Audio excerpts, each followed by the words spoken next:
Bismillahirrahmanirrahim. Assalamualaikum warahmatullahi wabarakatuh. Perkenalkan, nama saya Farida Aulia Rahma, mahasiswi Universitas Islam 45 Bekasi, Fakultas Agama Islam, Prodi Perbankan Syariah. Di sini saya akan memenuhi tugas UAS saya dalam mata kuliah Nahwu Shorof. Dan yang saya akan bahas yaitu yang pertama 3 bagian ma'rufat, yang kedua apa itu maf'ul mutlak, maf'ul bih, maf'ul fih, maf'ul li ajlih, dan maf'ul ma'ah. Yang ketiga apa itu hal, tamyiz, istisna bil illah, dan fi'il mudhari' mansub. Dan yang keempat apa itu na'at, taukid, dan badal. Dan yang terakhir saya akan membahas kana wa akhwatuha dan inna wa akhwatuha. Baiklah teman-teman, selamat menyimak. Baiklah, sekarang saya akan menjelaskan nomor 1, yaitu tentang ma'rufatul asma. Apa itu ma'rufatul asma? Adalah isim-isim yang dibaca rofa. Dalam ilmu nahwu, rofa ialah keadaan di mana sebuah kata dibaca dengan harokat dhammah, ataupun di akhir kata ada huruf wawu, alif, dan nun yang adalah tanda-tanda rofa tersebut. Adapun isim yang dibaca rofa adalah yang pertama ada fa'il, kemudian yang kedua ada naibul fa'il, yang ketiga ada mubtada, yang keempat ada khobar, dan yang kelima ada isim kana dan saudara-saudaranya, yang keenam ada khobar in dan saudara-saudaranya, yang ketujuh yaitu tawabi atau na'at, atof, taukid, atau badal. Di sini saya akan menjelaskan hanya 3, yaitu fa'il, naibul fa'il, dan mubtada khobar. Yang pertama fa'il. Fa'il adalah isim marfu yang terletak setelah fi'il maklum untuk menunjukkan pelaku dari suatu pekerjaan. Yang kedua, naibul fa'il. Naibul fa'il adalah isim marfu yang terletak dalam fi'il mabni, ma'jul, dan menempati tempat fa'il setelah fa'il tersebut dibuang. Dan yang ketiga yaitu mubtada, ialah isim yang dirofakan yang kosong dari amil-amil bangsa lafaz. Contoh ma'rufatul asma. Contoh fa'il, ja'a zaidun, telah datang zaid.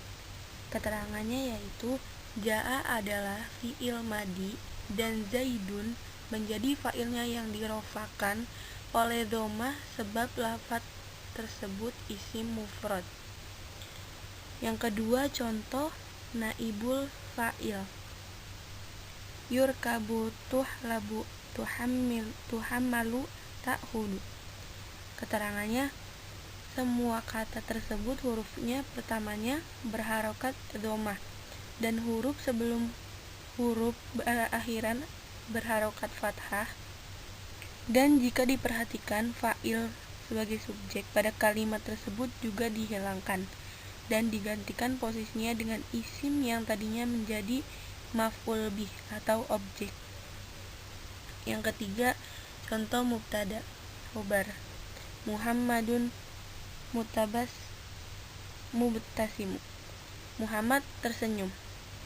Keterangannya dan hukum isim yang dimulai pada awal kalimat tersebut, mubtada adalah marfu, dibaca akhir katanya dengan harokat dhammah, kecuali apabila isim tersebut didahului oleh huruf jar tambahan atau yang menyerupainya, maka hukumnya secara lafaz adalah majrur, namun kedudukannya dalam kalimat tetaplah marfu. Sekarang saya akan membahas ke nomor selanjutnya, yaitu nomor 2. Apa itu maf'ul mutlak. Maf'ul mutlak dalam ilmu nahwu, maf'ul mutlak ialah isim atau kata benda yang dibaca nasab yang berada pada urutan yang ketiga dari tasrifnya fi'il. Maf'ul mutlak juga isim yang dibaca nasab dan bertujuan untuk penegasan dan penjelasan jenis serta jumlah perbuatannya. Yang kedua, apa itu maf'ul bih? Maf'ul bih dalam ilmu nahwu bisa diartikan objek dalam bahasa Indonesia.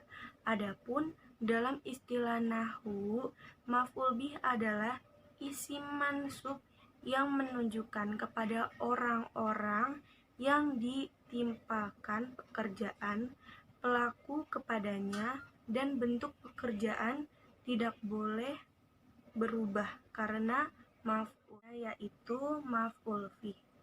Maf'ul fih adalah isim mansub yang disebutkan untuk menjelaskan waktu atau tempat terjadinya fi'il, yaitu menjadi jawaban dari pertanyaan kapan atau di mana terjadinya fi'il. Maf'ul fih juga dinamakan zahrof zaman apabila menunjukkan kepada waktu terjadinya fi'il, dan dinamakan zahrof makan apabila menunjukkan kepada tempat terjadinya fi'il. Dan yang terakhir adalah maf'ul li ajli, adalah isim mansub yang disebutkan setelah fi'il untuk menjelaskan sebab terjadinya fi'il, yaitu terletak setelah jawaban dari pertanyaan mengapa terjadi fi'il.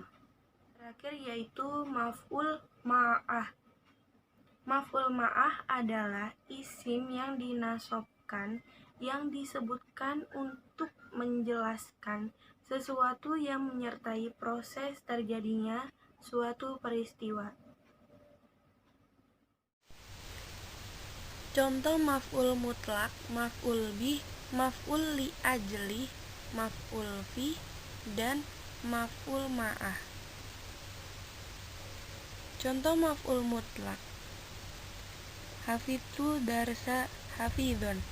Keterangannya, aku telah hafal pelajaran ini dengan sebenarnya. Lafaz hafidhon yaitu maf'ul mutlak untuk penegasan fi'il mansub dengan fathah. Yang kedua, contoh maf'ul bih: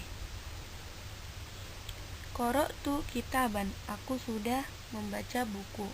Keterangannya, dalam misal di atas, yang menjadi sasaran perbuatannya memukul ialah kata kitaban, maka kata tersebut menjadi maf'ul bih. Kemudian contoh maf'ul fih: yaumul jum'ati yaumal mubarak, hari Jumat ialah hari yang berkah. Keterangannya, lafaz yauma hari dalam mansub dan bermanfaat sebagai zahrof atau penjelasan waktu dari kata kerja lafaz yauma dalam sebagai zahrof sebagai khobar, dan keduanya dibaca marfu.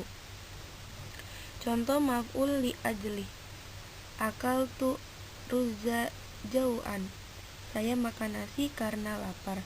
Akaltu telah makan, fi'il madi mabniun ala sukun. Adapun huruf ta ialah dhamir fi'il mabni atas dhammah dibaca rofa. Arruzu maf'ul bih dibaca nasab, tandanya nasab adalah fathah. Jau'an maf'ul li ajli dibaca nasab, tanda nasabnya adalah fathah. Contoh maf'ul ma'ah: sirtu wal jabalu, aku berjalan bareng gunung. Kata jabalu dibaca mansub dengan berharokat fathah sebab sebagai maf'ul ma'ah dalam format isim mufrad. Nah, sekarang saya akan membahas pembahasan yang ketiga, yaitu yang pertama, apa itu hal? Hal adalah isim yang dinasobkan yang menjelaskan keadaan-keadaan yang masih samar, yaitu istisna. Bil illah. Istisna merupakan kata penghubung yang fungsinya menggabungkan, menyatakan pengecualian. Yang dikecualikan disebut mustasna minhu dan yang terkecualikan disebut mustasna. Adapun pendapat lain mengatakan bahwa mustasna adalah isim yang berada setelah adat atau alat istisna yang keadaan hukumnya berbeda dengan hukum mustasna minhu, yaitu lafadz yang disebut sebelum lafadz alat istisna. Contoh hal tamyiz istisna bil illah dan fi'il mudhari mansub. Yang pertama contoh hal. Ja'a Zaidun wahdahu. Zaid sudah datang sendirian. Keterangannya, lafadz wahdahu berkedudukan sebagai hal, sekalipun lafadznya menunjukkan format ma'rifat, namun maknanya ditakwilkan nakiroh. Yang kedua yaitu contoh tamyiz. Istaroitu rotlan balhan. Saya membeli setengah kilo kurma. Keterangannya, kalimat tersebut yang menjadi mumayyiz adalah kata rotlan yang artinya setengah kilo, sedangkan tamyiz pada kalimat tersebut adalah balhan, yaitu kurma. Kata kurma menjelaskan hitungan setengah kilo. Apabila kurma tidak disebutkan, maka kalimat tersebut belum lengkap dan masih rancu. Dan contoh yang ketiga, contoh istisna bil illah. Ja'a at-tullab illa Zaidan. Dinamakan musanna minhu, yaitu at-tullab ialah salah satu huruf istisna yang kata sebelumnya yakni illa. Kata mustasna dinamakan mustasna Zaidan dan kata setelahnya musanna minhu.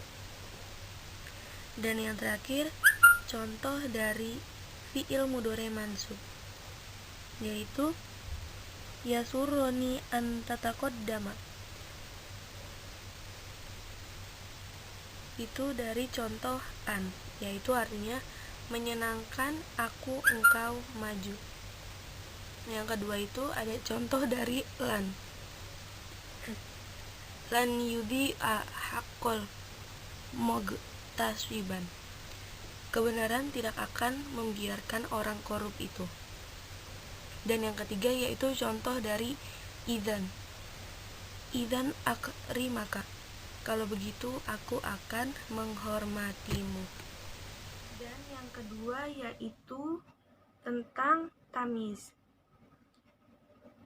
Tamyiz dalam nahwu tentang anggota isim-isim yang dinasobkan, di mana sebenarnya ada kemiripan antara tamyiz dengan kaidah sebelumnya, yaitu hal dalam segi menjelaskan sesuatu, yang membedakannya adalah jenis yang dijelaskannya,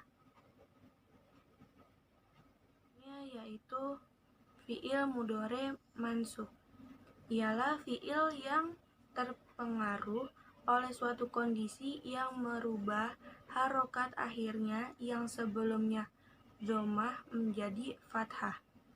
Akan tetapi dalam beberapa situasi, harokat akhir atau i'rob dari fi'il tersebut tidak harus berharokat fathah.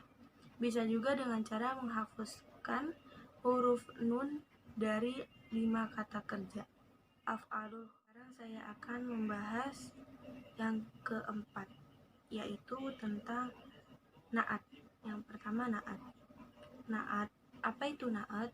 Na'at adalah bisa disebut juga kata sifat, ialah sesuatu yang disebutkan setelah isim atau kata benda untuk menjelaskan gambaran keadaan atau keadaan yang berhubungan dengan isim tersebut. Adapun man'ut adalah isim yang disifati. Bisa Selanjutnya yaitu taukid.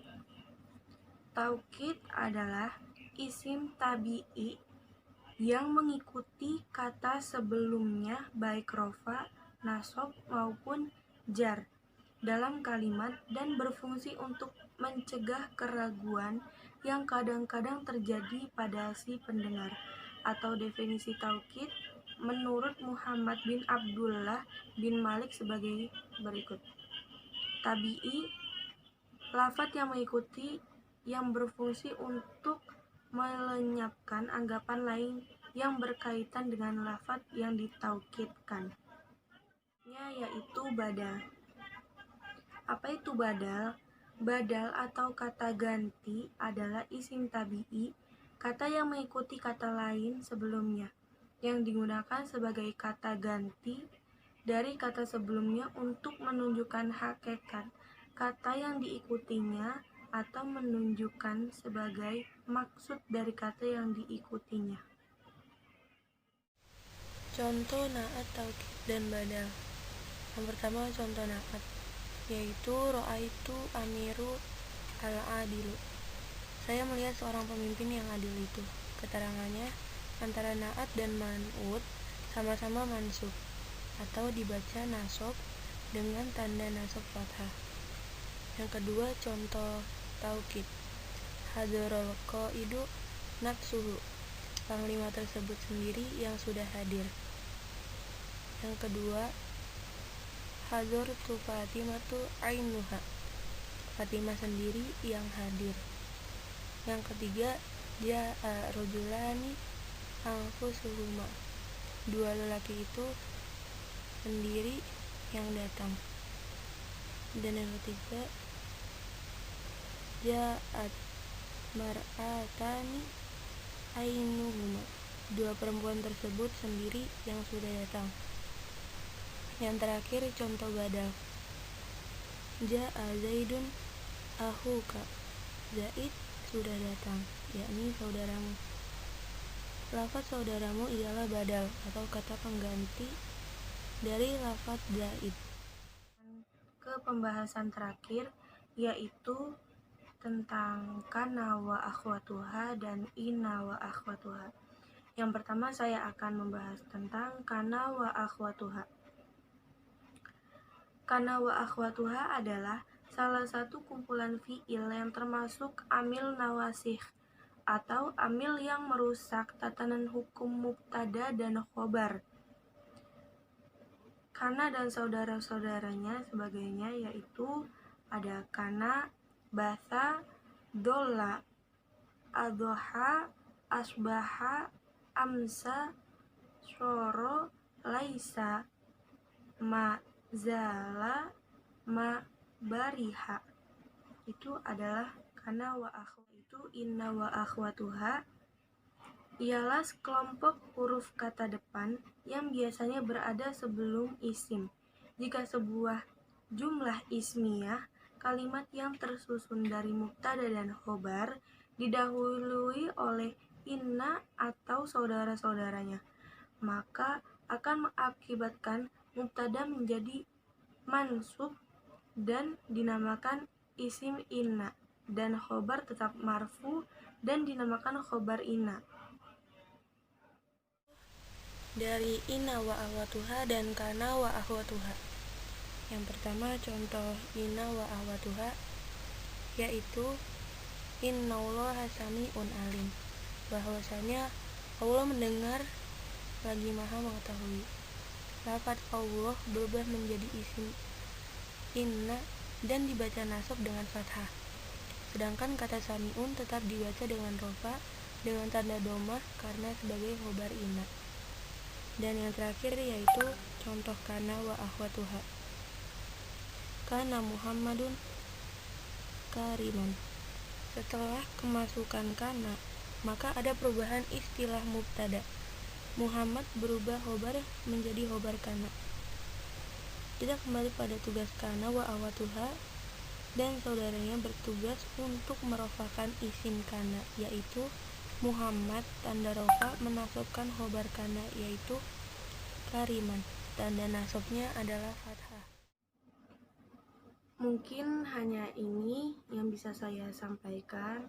Apabila ada kesalahan mohon dimaklumi karena saya masih belajar. Kurang lebihnya mohon maaf.